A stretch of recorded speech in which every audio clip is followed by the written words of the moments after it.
this project that's called Research in Translation, Public Engagement Through Exhibition Displays. It was a training project, actually. It was funded by the AHRC through the Collaborative Skills Development School.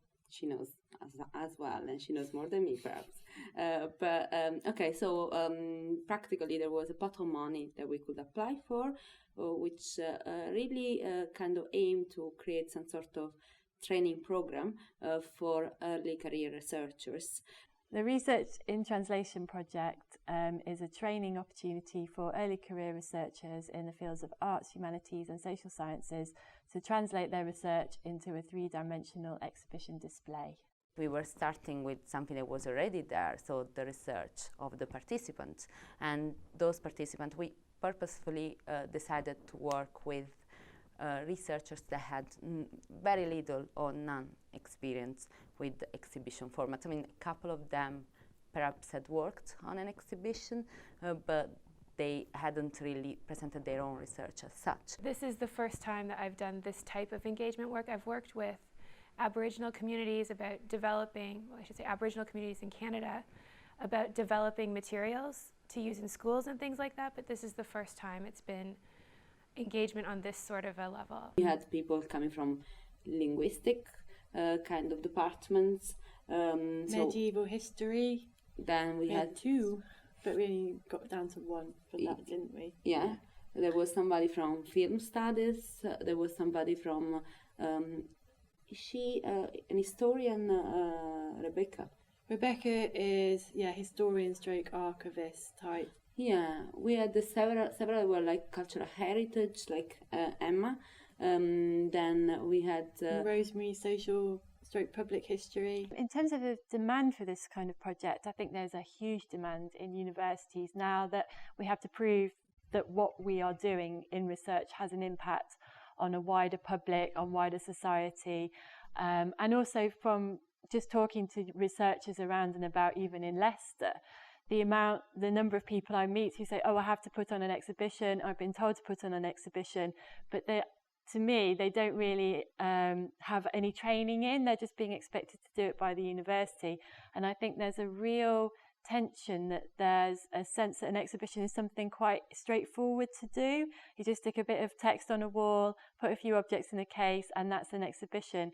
And so I think there's a need to actually learn what an exhibition is, how it's a real skill to be able to tell a story through text, through objects, in a way which enables people to understand it on a number of different levels, not just not just intellectually, but emotionally and physically as well.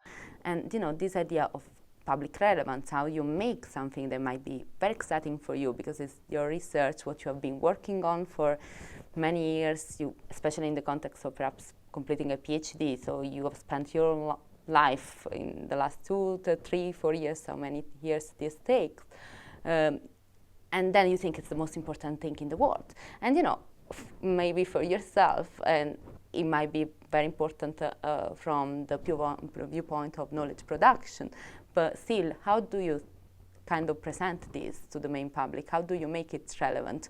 How do you engage with something that sometimes can be very, very, a very specialistic kind of knowledge? So it was a real challenge to try to make it interesting in a visual way for this project, because everything that we do is very text-based. The project that I've been working on is about language and migration in Northern Ireland, and we've been looking at historical letters of Irish migrants who went to America, and also people who have come to Northern Ireland now in the past, say, 10 or 15 years in their families, and we're sort of comparing the experiences of these two people, or two groups of people. A real key feature of the project, because when we were thinking of how would we support researchers to develop their own exhibition displays from their research, me and Serena ourselves are not experts in these areas, so we thought that we would need to have a sort of a mentor structure as well, so those participants would have someone working alongside them to help bounce ideas off, test out ideas on, and hope that sort of help that creative process along. When I heard about the project, I was interested to join. because I have a background in museum studies, and I just really relish the opportunity to be involved, and share knowledge and experience that I've built up, and probably fundamentally to work as a team, to help young people, and feel that I was contributing something. Building up that sort of relationship with my mentees, establishing a trust that they trusted my opinion and my judgment of things. I feel that when we would sort of talk and debate, how things sort of were going. I have gained practical skills about putting together exhibitions, a better understanding of what's involved in this type of work. And I think the other really valuable thing that I've gotten out of this experience is the relationships that I've built with the other people in the program, with the mentors, with Carrie and Serena, who put the program together. And I think just knowing that there are other people that I can talk to about this kind of work who are just as passionate about working with people and about engaging with people, about research. I think that's really the biggest takeaway for me, is just knowing that there are other people out there who want to do this kind of work, and that maybe these are people that I'll be able to work with in the future. It's also because of the people who are involved with the project. So it was that there was this whole group. There was nobody who you felt like, oh, you don't get on with them, or that was problematic. Like the whole group worked really, really well together. In order to create like a network, a supporting network within which the individuals, all the researchers could kind of start thinking through their own research, start experimenting with ways of developing, or translating their own ideas into something that was tridimensional, visual, and was kind of presentable through using displays, but also using other media. It's been a really interesting experience in that I've got a lot more theoretical background that I really needed. And it also made me think about the various ideas that I had and how I could condense them into an exhibit. And I went through a couple of permutations of what I wanted to do, until in the end I tossed everything and started from scratch and came up with this one. And that was fun, and it was really helpful. And I think the things that I threw away, they're going to be the next exhibition for sure. For me, I think the biggest challenge the participants had was the amount of text. Yeah. They really, some of them struggled to keep the amount of text down. And there's, again, it's going back to that, how can you communicate your idea in a way that's simple?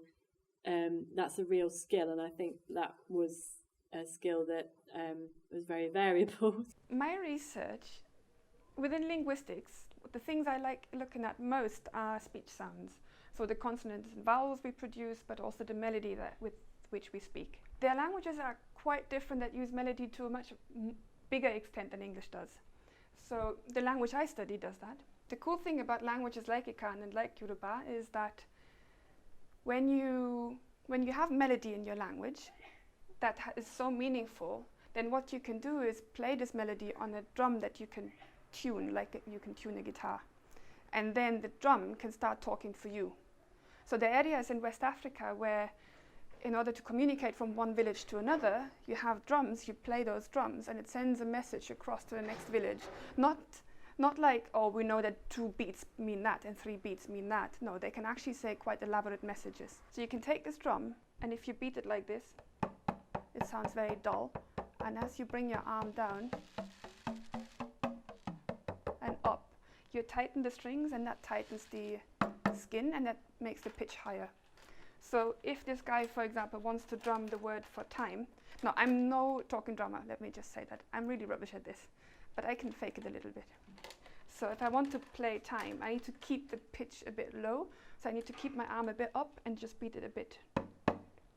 If I want to beat 200, I need to tighten it a bit more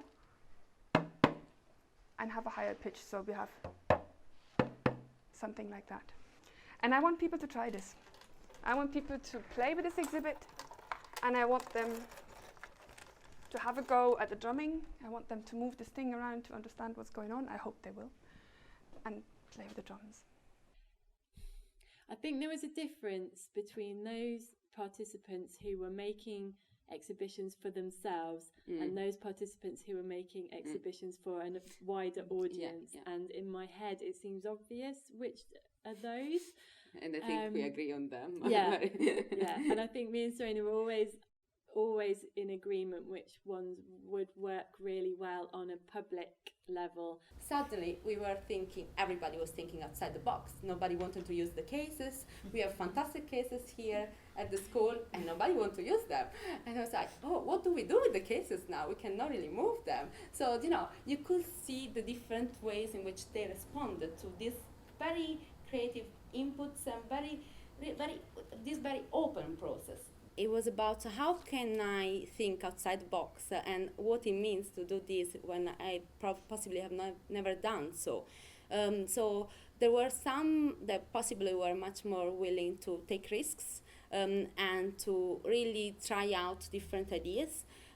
So I would say that there was an element of disciplines and possibly methodologies and data that kind of enabled some of our participants to really engage with the process much more in an immediate way. One mentee, she just had so many ideas, so much creativity. I mean, we could say she was with the right person or the wrong person, because I just got flooded into on what me and Irina weren't going to do, and hopefully it will appear.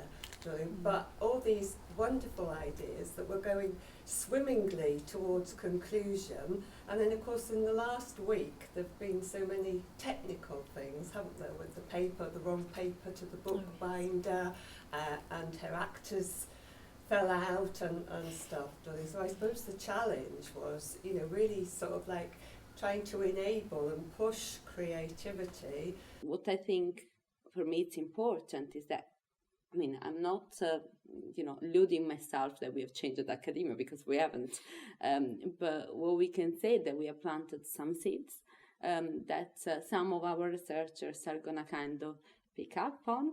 And in reality, we have seen a number of them, a few of them, not a number, that have already started kind of, maybe got a job in Switzerland also because they could say they had taken part in this program and they were able to propose ideas at the interview moment in which they said, okay, what can we do here drawing on this project?